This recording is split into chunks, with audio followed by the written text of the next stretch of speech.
इस संसार में ऐसा कोई नहीं जो पद प्रतिष्ठा पा करके और उसके भीतर अहंकार का अंकुर पैदा न हो। नहीं अस जन्मा को जग माही, प्रभुता पाई ताहि मद नाही। तो पद के साथ मद अवश्य हो जाता है, और वही दक्ष के साथ हुआ।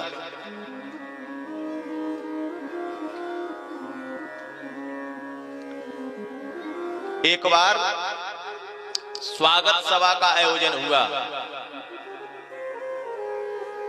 कि भाई दक्ष को प्रजापतियों का नायक बनाया है, तो कोई विशेष सभा होनी चाहिए कि नहीं, वहां घोषणा हो, इनका सम्मान हो। तो एक बड़ी सभा का आयोजन है जिसमें सभी देवता, ऋषि महात्मा सब लोग आए हुए थे। श्री ब्रह्मा जी भी आए थे, भगवान शिव भी आए थे, भगवान विष्णु भी विराजमान थे, सब लोग वहां विराजमान थे। तो सभी लोग पहले आ गए। अब भाई कोई विशिष्ट व्यक्ति जो पद जिनको प्राप्त हुआ है, अभी अभी मुख्यमंत्री की गद्दी लगी है, सभा का आयोजन है, मुख्यमंत्री आने वाले हैं, तो भैया जोरों से तैयारी होगी। सब लोग अपने अपने काम में जुट जाते हैं, सभी लोग आकर के अपना अपना आसन ले लेते हैं। क्यों? मुख्य अतिथि के पहले ही अपने विराज जाओ, तब ना मुख्य अतिथि आएंगे। तो जैसे ही ये नायक बने प्रजापति दक्ष, तो सबसे बाद में पहुंचे। अच्छा, बहुत देर हो गई थी, सबको बैठे बैठे प्रतीक्षा में थे, अब आ रहे अब आ रहे। जैसे ही सुनते तो फिर ढोल नगाड़े बजाने लगते, बोले अभी नहीं, अभी तो अमुक जगह है, अभी दूर है उनका जुलूस। जैसे ही सुनते कि भाई तैयारियां कर लो, आने वाले हैं, कोई माला संभालो, कोई जलपान संभालो, कोई कुछ, बोले अभी ठहर जाओ, अभी तो थोड़ा और टाइम लगेगा, आधा घंटा पहुंचने में मंच तक। ठीक है भाई, थोड़ा और रुकते हैं। अब भोले बाबा तो ऐसे उनका स्वभाव है कि थोड़ा जहां कहीं विश्राम मिला तो वो अपने राम राम जपना शुरू कर देते हैं। तो वो तो राम राम जपने लगे, और धीरे धीरे बाबा की तो समाधि लग गई, वो नाम में परिनिष्ठित हो गए, व्यस्त हो गए। इतने में दक्ष प्रजापति आ गए, और प्रजापति दक्ष जैसे ही आए तो सीधे आकर के सबने प्रणाम किया, नमस्कार किया। सब कुछ करते हैं कि नहीं? बड़े कोई पदी व्यक्ति आते हैं। दक्ष ने सबको हाँ भाई ठीक है अच्छा है। अब अभिमान का अंकुर तो पैदा हो ही गया था। सबने नमस्कार किया, सबने आदर किया, पर किसने नहीं किया यह दक्ष देख रहे हैं। अच्छा, यही स्वभाव होता है जिनको पद प्रतिष्ठा मिलती है, सब उनको शुभकामनाएं भेजें, सब कुछ भेजें, पर जो नहीं भेजता है उस पर ध्यान जाता है। ये तो भाई हमारा रिश्तेदार अमुक व्यक्ति, हमारा जन्मदिन है, इसने हैप्पी बर्थडे नहीं बोला। क्यों नहीं बोला? क्या बात है भाई? सालगिरह की शुभकामनाएं इसने नहीं दी, जन्मदिन की इसने नहीं दी, कोई तीज त्योहार है, कोई बेटा बेटी का ब्याह है, कार्ड आमंत्रित करने पर ये भी नहीं आया। क्यों नहीं आया? क्या बात है? तो ये विचार किया, तो दक्ष ने देखा सबकी ओर, तो सब तो खड़े होकर के सम्मान कर रहे हैं, पर भोले बाबा तो बैठे हैं मग्न, वो नहीं खड़े हुए। तो आते ही दक्ष बड़बड़ाने लगा, हाँ,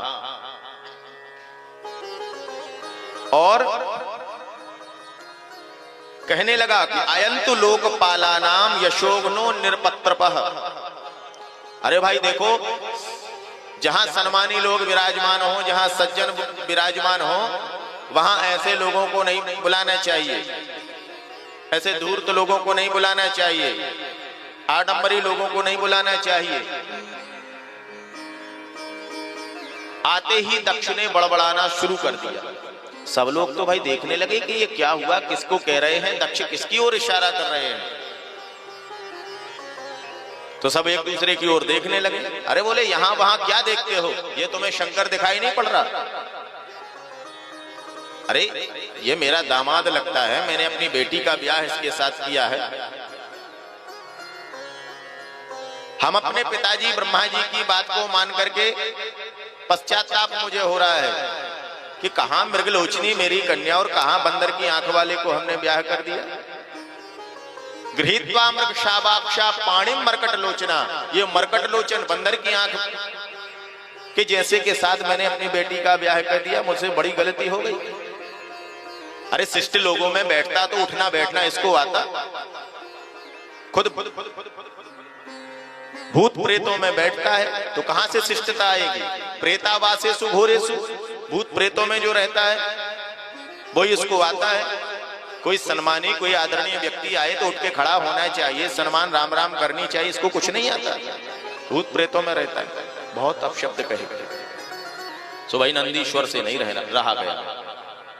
और नंदीश्वर तो खड़े होकर के तमतमाते हुए बोले, अरे दक्ष, तुझे पद क्या मिला, इतना अभिमान, हमारे शिव से द्रोह करता है, उनके प्रति अपशब्द कहता है, जा, इतना बड़बड़ा रहा है तो तुझे बकरे का मुंह लग जाए। अब तो दक्ष की तरफ से जब नंदीश्वर शिव जी की तरफ से खड़े हुए तो वहां से भृगु आदि महात्मा भी खड़े हो गए।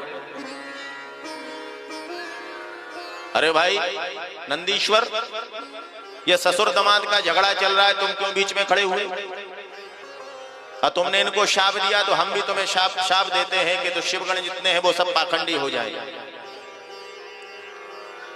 अब यहाँ भृगु महात्मा ने शाप दिया तो वहां से नंदीश्वर से फिर पलट के शाप दिया,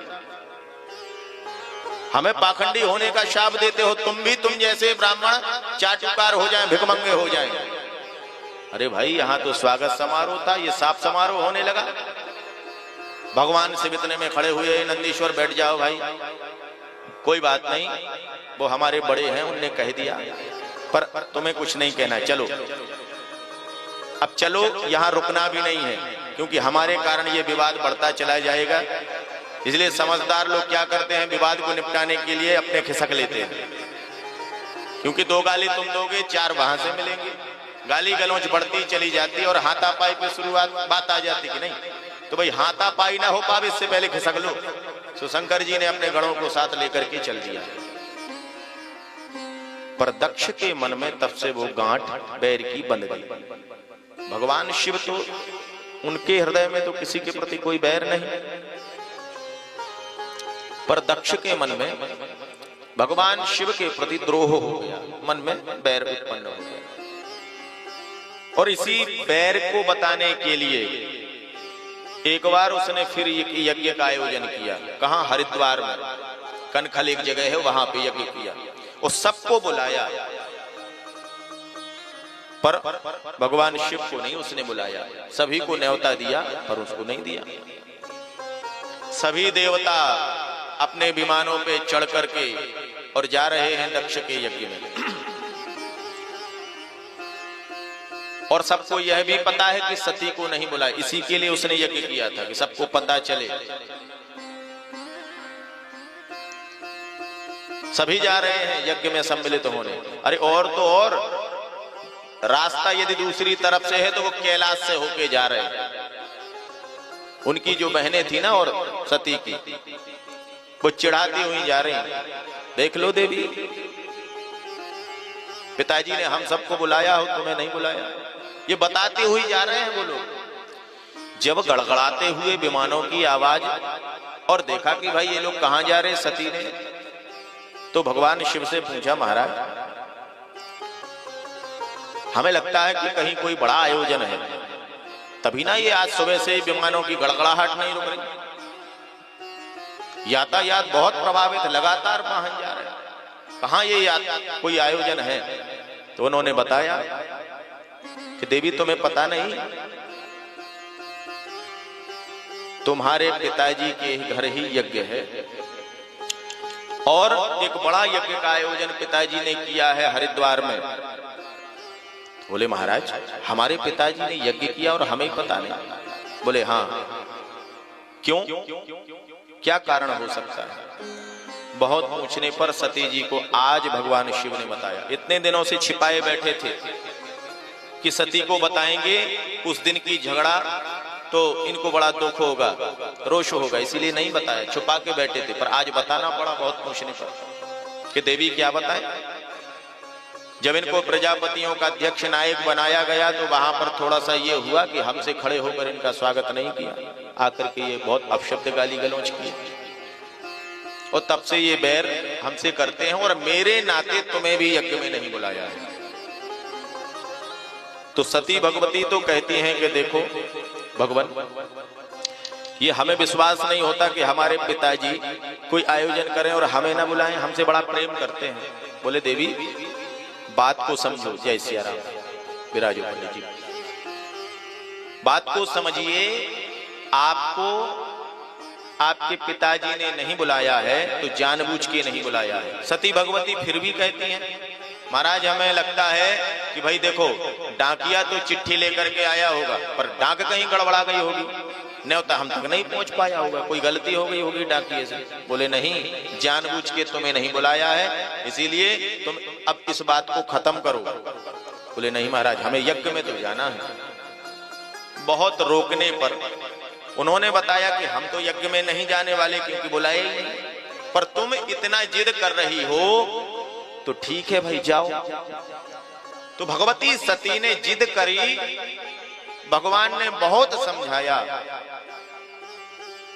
पर भगवान शिव ने सोचा कि होइए है जोई सो जो राम रची राखा। भगवान ने को जो विधान बनाया होगा वो होके रहेगा, इसीलिए फिर उनको नहीं रोका। और शिवगणों को भी साथ भेज दिया कि जाओ भाई देवी के साथ जाओ, देखना कोई उत्पात न हो जाए। पर जैसे ही भगवती सती उस यज्ञ में पहुंची तो जिसने देखा उपहास भरी दृष्टि से देखा।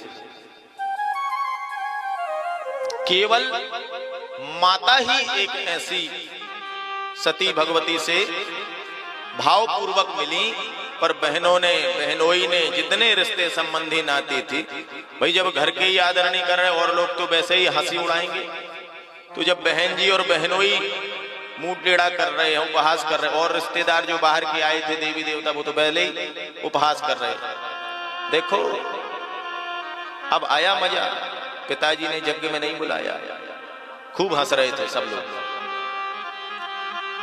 पर सती से मैया बहुत प्रेम से स्नेह से मिली और हृदय से लगा लिया। सादर भली मिली माता, सादर भली मिली माता, सादर भली मिली माता, सादर भली मिली माता, भगिनी मिली बहुत मुस्काता, भगिनी मिली बहुत मुस्काता, सादर भली मिली माता, सादर भली मिली माता। तो भगवती सती से उनकी मैया तो को हृदय से लिपट करके मिली। बेटा मुझे बहुत दुख हुआ, तुम्हारे पिता ने तुम्हें नहीं बुलाया, किंतु आ गई हो तो तुम्हारा बड़ा स्वागत है। मैया से मिलने के बाद अब सती भगवती को उत्सुकता हुई कि पिताजी कहाँ हैं। बोले वो यज्ञ स्थल पर होंगे। तो अंतःपुर से निकल करके और यज्ञ स्थल पर भगवती जैसे ही सती पहुंची तो वहां पर जैसे ही दक्ष को देखा तो दक्ष ने जैसे ही सती को देखा तो मुंह फेर लिया। इस तरफ कोई देख रहे थे, संवाद लोगों से कर रहे थे, इतने में सती को आते देखा तो मुंह फेर लिया। अब सती भगवती से नहीं रहा गया। उनको निश्चित ही विश्वास हो गया कि हमारे स्वामी भगवान शिव सत्य कह रहे थे। इसको तो पद के साथ पदाभिमान हो गया है। और जैसे ही यह व्यवहार अपने पिता का देखा तो बड़ी क्षुब्ध हुई, दुखी हुई। और उसी दुखी मन से मन में एक विचार किया कि सभी देवता देखे हैं, दृष्टि घुमाई कि सब देवता विराजमान है, सबके लिए आसन है, चलो हम चल के देखते हैं कि हमारे स्वामी भगवान शिव का भी आसन है कि नहीं। पर यज्ञ स्थल पर जैसे ही देखा तो भगवान शिव को कोई आसन नहीं, कोई उनका नाम नहीं। सभी देवताओं की तख्ती लगी हुई है, नेम प्लेट, यहाँ पर इंद्र, यहाँ पर वरुण, यहाँ पर अग्नि, यहाँ पर वायु, यहाँ पर कुबेर, यहाँ पर बृहस्पति, यहाँ भृगु मात, सभी यज्ञाचार्य जी, भृगु जी, वो सब। भगवान शिव का कोई स्थान नहीं। अब तो सती से नहीं रहा गया। भयंकर क्रोध भरी अग्नि में भगवती जलने लगी, लाल लाल ओंठ हो गए, ओंठ फड़कने लगे, आंखें लाल हो गई, मानो अभी 10 दिशाओं को लपलपाती हुई और दग्ध कर देंगी भगवती जगदम्बा सती। ऐसा भयंकर उनको रोष हुआ और दक्ष को बड़बड़ाते हुए बोली, अरे दक्ष, तुझे पद क्या मिला? तू यही भूल गया। जो किसी से रोष नहीं करते, ऐसे भगवान शिव जो जिनकी शरण में आता है वो ये विचार नहीं करते कि ये पात्र है कि अपात्र है कि कौन है, और उसको जो चाहा सो वो दे देते हैं, और तुम भगवान शिव से बैर करता है। आज मैं कहती हूं कि तुझसे मैं उत्पन्न हुई हूं ना, तो मैं नहीं चाहूंगी कि लोग मुझे दाक्षायणी कहें, दक्ष की पुत्री कहें, इसीलिए मैं अपना, तुझे तो मैं कुछ नहीं कर सकती, किंतु अपना शरीर ही मैं नहीं रखूंगी। और भगवती ने योगाग्नि में अपना शरीर छोड़ दिया।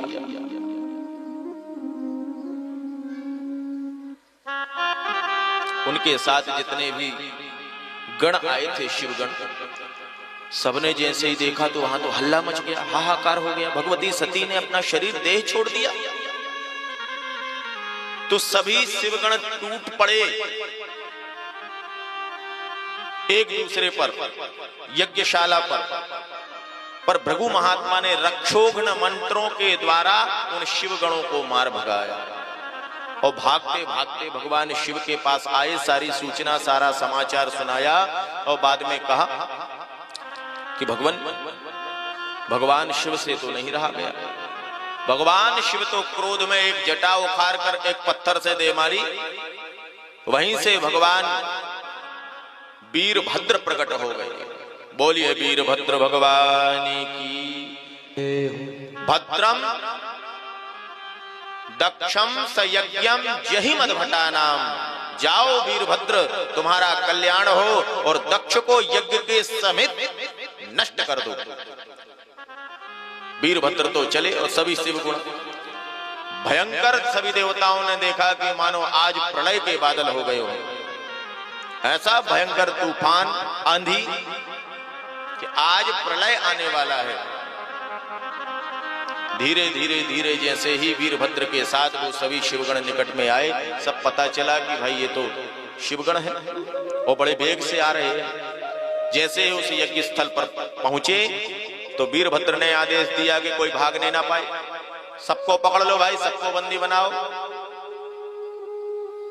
यज्ञ में भाग लेने आए थे ना, सबको भागने नहीं देना और सबको भाग दे के ही भागने देना। अब यज्ञ में भाग लेने के लिए आए थे यहां सब देवता, पर अपना ही भाग गवा बैठे। कैसे?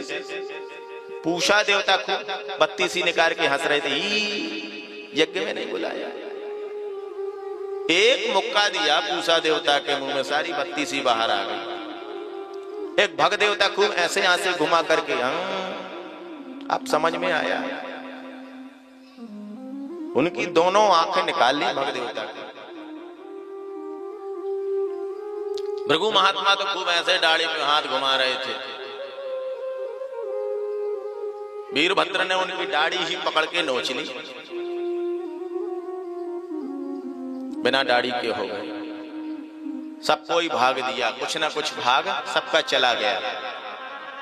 और बाद में दक्ष को वीरभद्र ने पकड़ करके, जकड़ करके और मड़ोड़ करके उनका सिर जो है यज्ञाग्नि में स्वाहा। अब जो यज्ञ करता है वो यजमान कई स्वाहा हो गया, तो यज्ञ कैसे हो भाई? यजमान की जैसी आराम हो गई, कार्यक्रम निरस्त हो गया, कैंसिल हो गया।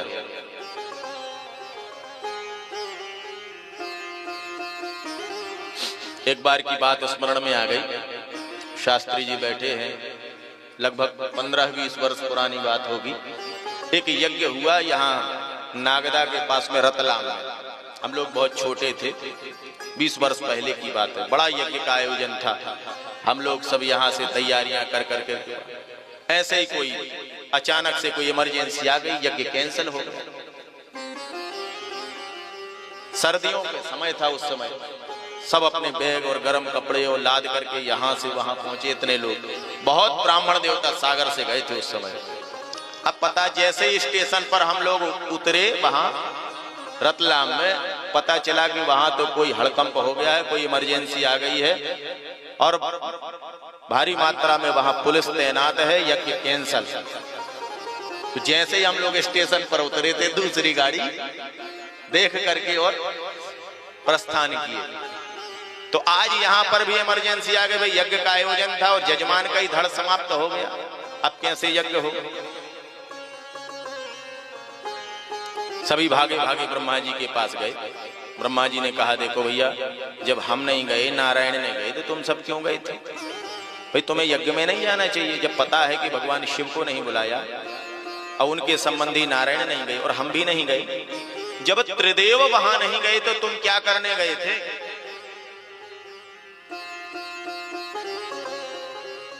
लोभ के कारण तुम लोग गए थे, अपना सम्मान लेने, अपना पद लेने, कि अब दक्ष को बहुत सारे भेंट देंगे, दक्षिणा देंगे, मोटा लिफाफा देंगे। अब गए थे, कुछ ना कुछ मिलेगा, अब खुद अपना ही कुछ गवाया है। कोई दांत नहीं, कोई बुखला हो गया, कोई बिना आंखों का सूरदास हो गया, कोई बिना दाढ़ी का हो गया। ब्रह्मा जी के पास गए, ब्रह्मा जी लेकर के भगवान शिव के पास सबको गए। तो अब ब्रह्मा जी के बेटा है ना रुद्र, तो उठ करके खड़े हुए प्रणाम किया ब्रह्मा जी को। और बाद में ब्रह्मा जी ने कहा कि प्रभु इन पर कृपा करो, ये सब यज्ञ में भाग लेने गए थे और अपना ही भाग गवा बैठे। तो भगवान शिव ने देखा तो मन में तो थोड़ा हंसी सी आई। फिर बाद में कहा कि भाई क्या बात है? बोले ये भग देवता, ये आंखें नहीं है। तो इनको कहा कि तुम मित्र देवता की दृष्टि से देख सकोगे, वो जहां देखेंगे तुम दिखाई देगा। अब वो पूछा, उनकी बत्ती सी नहीं, ऐसे करें तो मसूड़े दिखाएं। बोले ये कैसे खाएं पिएंगे, कैसे पचेगा? बोले तुम सत्तू घोर के पियो, पिष्टभोग बन जाओ। बोले महाराज इनको हाथ दाढ़ी पे हाथ घुमाने का बड़ा स्वभाव है, इनके बगैर भाव ही नहीं बनता, कोई विचार ही नहीं होता। ये मंत्र बोलते हैं तो सबसे पहले ऐसे दाढ़ी पे हाथ घुमाते और फिर मानो महांत मुत मानो करते हैं, क्या किया जाए? बोले महात्मा पूरी दाढ़ी तो नहीं पर थोड़ी सी आ जाए।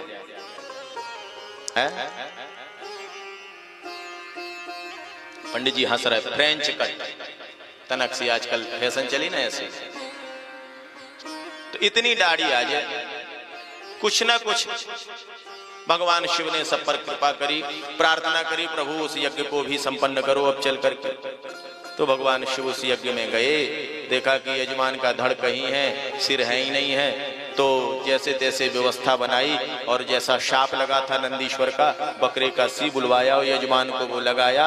और जैसे ही यजमान का सिर लगा करके भगवान शिव ने वरदान दिया, जीवित किया, तो वो तो स्तुति करने लगा। अब अहंकार सिर में ही रहता है ना? गर्भ भरा मस्तक मेरा, प्रभु इन चरणों तक झुकने दे। बहुत सुंदर एक पद है। तो वह गर्भ भरा जो मस्तक था, सिर था, वो ही समाप्त हो गया। तो बकरे का मुंह लगाया, बहुत सुंदर स्तुति करी। तो मिमी आकर बड़बड़ाने लगे। भगवान शिव को बहुत जोरों से हंसी आई। वाह भैया, इसी मुंह से खूब गाली गलौज कर रहे थे, अब खूब मिमियाओ। भगवान शिव को थोड़ी हंसी आई। तब से लोगों ने समझ लिया कि भाई ऐसे गाल बजते हैं तो भगवान शिव बड़े प्रसन्न होते हैं इस पूजा से, है ना? तो सब लोग फिर भगवान शिव की पूजा में ऐसे गाल बजाते हैं प्रसन्न होकर के। बाद में उस यज्ञ में भगवान नारायण भी पधारे। बोले यज्ञ नारायण भगवान की जय। नारायण ने सभी को बहुत समझाया कि देखो भाई, मुझ में, इन ब्रह्मा जी में और भगवान शिव में कोई अंतर नहीं है। शिव से दक्ष ने विरोध किया और उनको अपनी जान गंवानी पड़ी। इसीलिए भगवान शिव मेरे हृदय हैं और मैं शिव का हृदय हूं। इसीलिए जो भगवान शिव से रोष करेगा और मुझसे प्रेम करेगा, मैं उसकी पूजा नहीं स्वीकार करूंगा। हाँ? मानस में वर्णन है कि भगवान शिव की जब श्री रामेश्वरम की स्थापना भगवान राम जी ने करी, लिंग थाप विधिवत करी पूजा, शिव समान प्रिय मोहि न दूजा।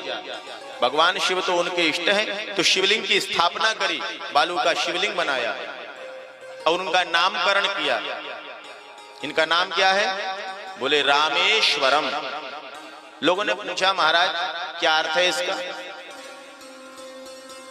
अब कुछ श्लोक मंत्र यहां से बोले जाते हैं, अब समझ में तो कुछ नहीं आता पर पूछ नहीं पाते। पर भगवान श्री राघवेंद्र सरकार से पूछा सभी ने, तो उन्होंने बताया कि देखो रामस्य ईश्वरः स रामेश्वर, जो राम जी के ईश्वर हैं वे रामेश्वर हैं।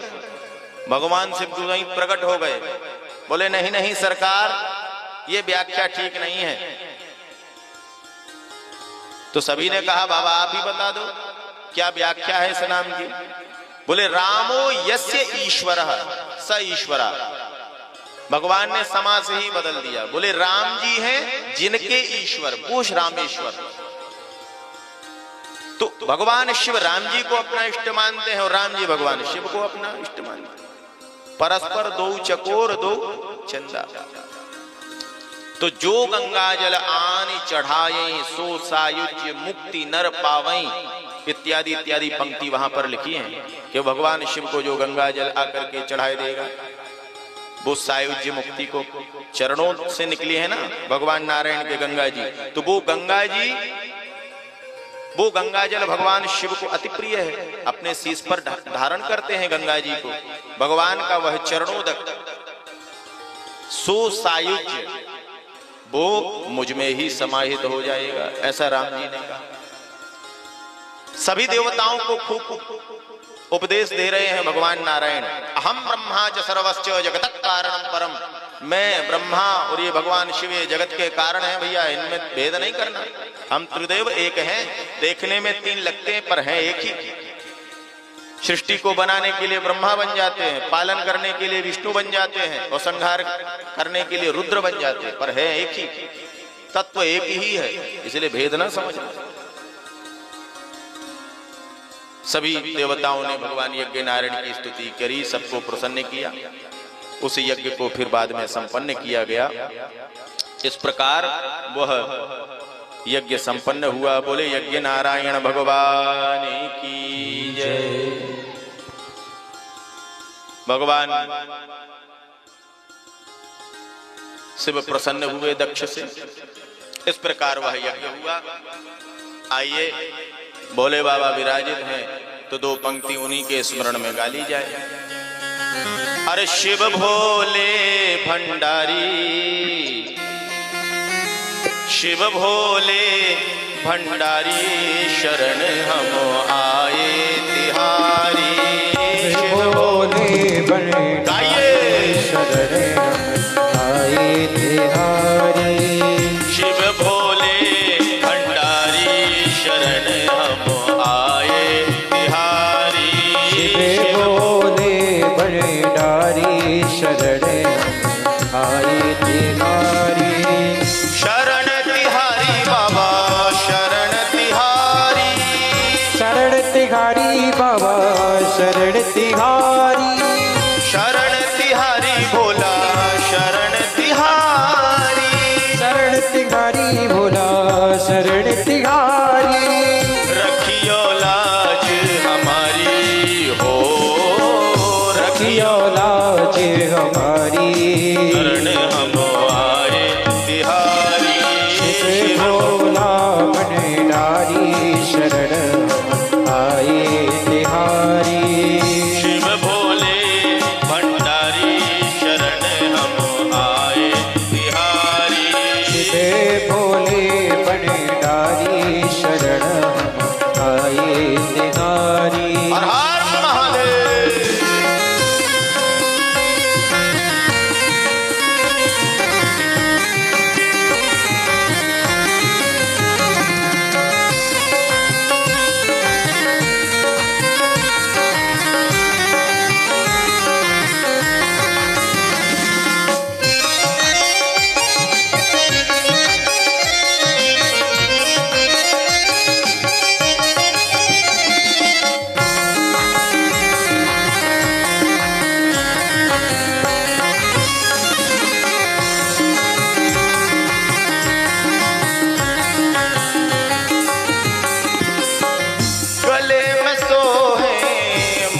की माला, गले में सोहे मुंड की सभी लोग माला, गले में सोहे मुंड की माला, गले में सोहे मुंड की माला, मुंड की माला रुंडन माला, मुंड की माला रुंडन माला, सिर पर गंगाधारी हो, सिर पर गंगाधारी, शरण हम आए तिहारी, शिव भोले भंडारी हर शरण हर महादेव। आइए तिहारी।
पाम भाग सोहे जग जननी, पाम भाग सोहे जग जननी, पाम भाग जग जननी विराजे, पाम भागे जग जननी विराजी, पाम भाग जग जननी विराजे, पाम भागे जग जननी विराजी, शंकर डमरू धारी ओ शंकर डमरू धारी, शंकर डमरू धारी, शरण हम आए तिहारी, शिव भोले भंडारी, आइए ताली बजाते हुए, आए तिहारी, शिव भोले भंडारी, शरण हम आए तिहारी, शिव भोले भंडारी शरण हम आए गौरी तिहारी। शंकर भगवान की।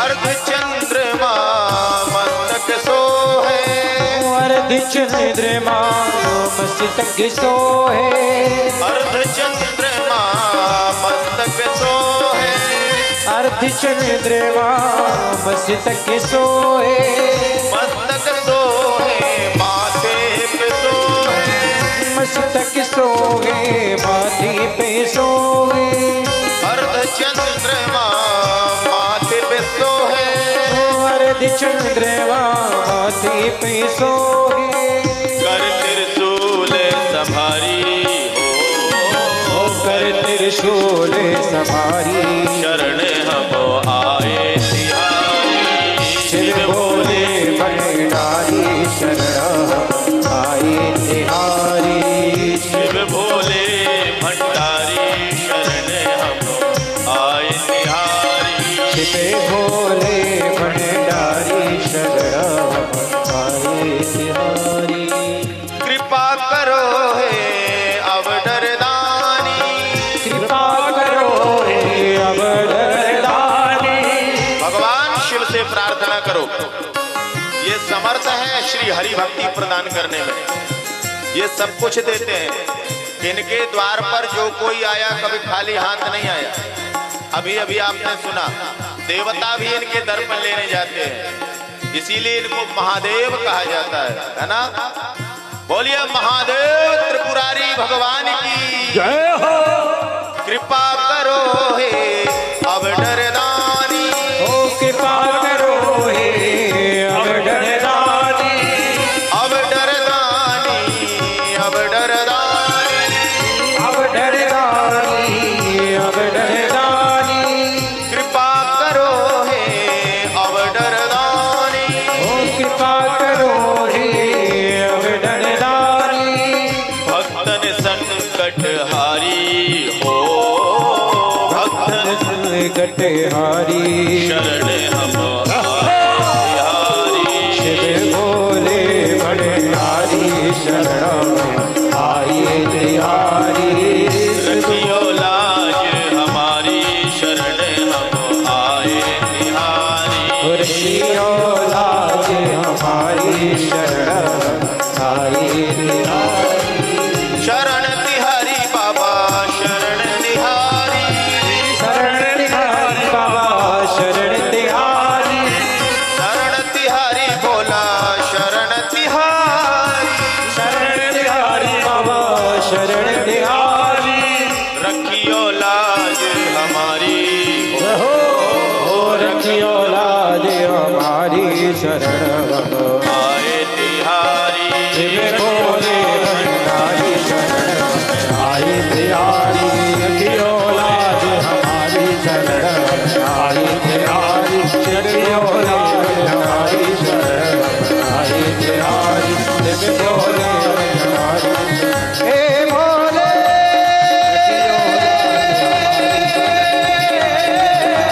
रखियो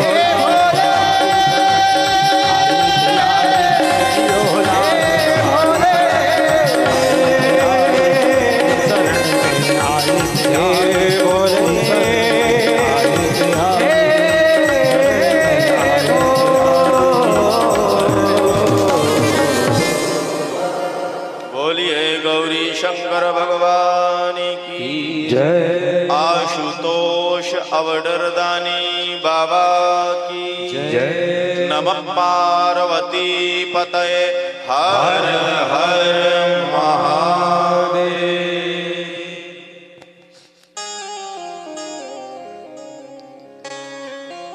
बाबिया भगवान शिव की कृपा तो शिव की कृपा है। इस प्रकार भगवान शिव ने जब दक्ष को आश्वस्त कर दिया, स्वस्थ कर दिया,